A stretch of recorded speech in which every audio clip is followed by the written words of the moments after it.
Greetings all, and welcome to vlog number 47. The topic that I got picked out today is information for young transsexuals. See, I realize that there are some what we call preteen transsexuals watching my videos, maybe not, but for some that are, they probably want some information more tailored to them. So that's what I'm going to do today. And the first thing that I can tell you is that the one most important thing you shouldn't do is keep it bottled up inside and think it's going to go away on its own, because it's not going to go away. It's going to keep sitting there and causing havoc, if you will. And I think we all know if there's a problem, you need to act upon it, or it's just going to continue to get worse until you do. So take heed to that, because don't just sit around. I mean, tell somebody, whether it be a very good friend. I understand not all friends are going to be accepting of this, or whether it's a school counselor, or even writing it down in a journal like I did for a while. That can actually help. But the point is to tell someone, since leaving it bottled up inside, it's going to just eat away at your core like an acid. And, actually some of the people that you tell might actually be able to get you moving in the right direction, get things started off for you. One of my biggest regrets is waiting so long to tell someone, but I have to admit there was so much drama going on with my sister and her worthless excuse for a husband. Actually, more of a worthless excuse for a human being. But, there was so much drama going on with that when I actually wanted to tell someone that I didn't want to really add to it. I didn't want to become another problem on top of so many others, so I stayed quiet about it. And actually the thing is, the earlier you start your transition, the better it's generally going to turn out for you. And I think that we all know it's very, very, very difficult to go and try and get things moving and succeed on your own. You're always going to need a little help. It's always going to be easier with help. And I know it's hard. I mean, most of us want our family members and everybody to be proud of us, want to be someone that they can brag about to their friends and stuff like that, but nothing's going to happen if you just keep sitting still. And also, I know with the internet now, you can, it's easy to talk to people, different people, chat rooms, forums, I mean, whatever you want to use. And, that can help, and sometimes, well, usually you can remain kind of anonymous, so no one knows who the heck they're talking to. And that's okay. I mean, I did it too. When I finally got the internet, I use chat rooms a lot. They're very helpful. And sometimes you can actually find real help that way. And if you find somebody that you can trust over the internet and, they're willing to help you, by all means, take it. Because it may be a fleeting opportunity. I passed up an offer once, and to this day it remains one of my greatest regrets. Who knows where I could have been had I taken the offer. Didn't really have to do that much except drive to Los Angeles, which actually from the Midwest is a very long trek, but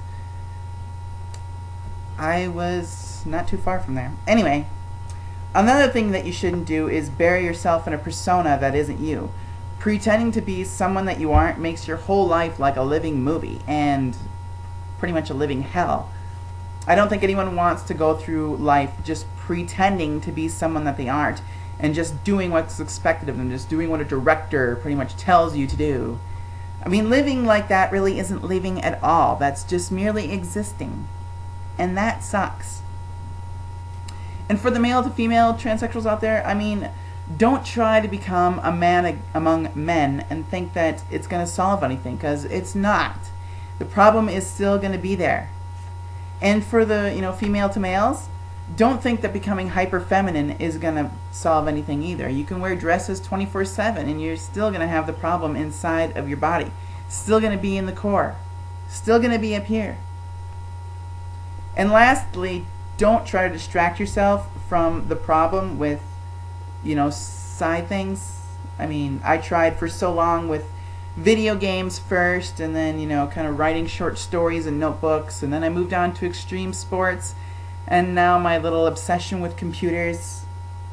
I mean, all these things are great. They're fine. Don't get me wrong. If you love video games, then play them. If you love working with computers, work with computers. If you love these things, if you truly enjoy these things, by all means, keep doing them, because, I mean, they're great. But if you're going to use it as a distraction from a bigger problem, that's not terribly healthy. So you probably shouldn't be doing that. And I know it seems easier to just try to blend in with the majority. I did it in college. I mean, I went and I saw how everyone dressed, so I started dressing the exact same way. And, you know, like most everyone, I mean, there were a few people that were not in the majority, but, you know, I started dressing like the majority of the people there. And I sat in the back of the room so no one really saw me. And when, you know, class was over, I was the first one out of the door.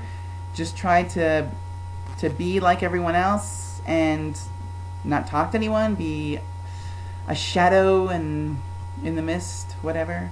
But, you know, I guess it seems less likely that someone's going to bother you if, you know, you don't stand out. So that's kind of the theory that I adopted. I thought, never give them a reason to single you out of a crowd, or you will be. And that can be very, very easier for you. I mean, that can lead to a very simple life. No one's gonna, you know, if someone's gonna shoot into a crowd, they're probably not gonna hit you if you look like everybody else. If you don't look like everybody else, they may actually aim at you. But, you know, doing that and just blending in with everybody else, that leads to a very hollow existence. And, you know, I think the world's more accepting now of other people and other choices than ever before. And I actually found in college that if I, you know, was more myself and talked to people and actually let them get to know me a little bit, then it was actually more fun. And, you know, trying to be what someone else wants you to be, I mean, that only leads to pain. Because if you think about it, it was actually a movie, I believe it was The Dead Poets Society. It's got Robin Williams in it and some other people, but it's kind of an old movie now. But one of the main characters in that movie actually shot himself near the end of the movie because his parents wouldn't let him be himself. He wanted to be an actor, and they wanted him to be a doctor, and he started being an actor, and I think they took him out of school and tried sending him to military school. Of course, that night, before they could actually do anything, he shot himself in the head. And I don't really think anyone wants to end up like that. So, by all means, be yourself no matter what, because otherwise you could end up a statistic. And as people always say, follow your heart. And with me, that kind of takes on a whole new meaning, because before I was born, the doctors listened to my heartbeat and said that I was going to be a girl to my parents.